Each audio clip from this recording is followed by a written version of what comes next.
לייק מאוהד. אם הוא לא היה גיי זה היה יכול להיות נחמד.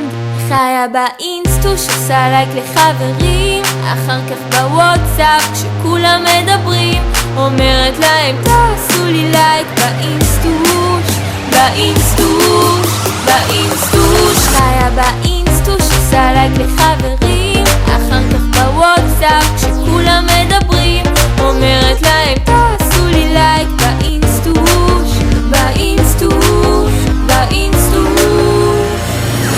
הולכת לקניון, נכנסת לחנות, מזהים אותי לכל מקום פשוט. רוצה לקנות עקב, מקבלת הנחת סלב, אולי תפסיק לבהות בי כבר ימית להם.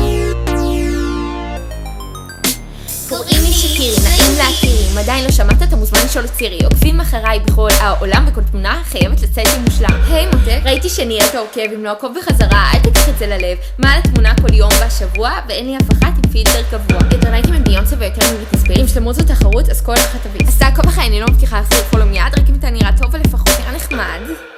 חיה באינסטוש עושה לייק לחברים, אחר כך בוואטסאפ כשכולם מדברים אומרת להם תעשו לי לייק באינסטוש, באינסטוש, באינסטוש. חיה באינסטוש עושה לייק לחברים, אחר כך בוואטסאפ כשכולם מדברים אומרת להם תעשו לי לייק באינסטוש, באינסטוש, באינסטוש.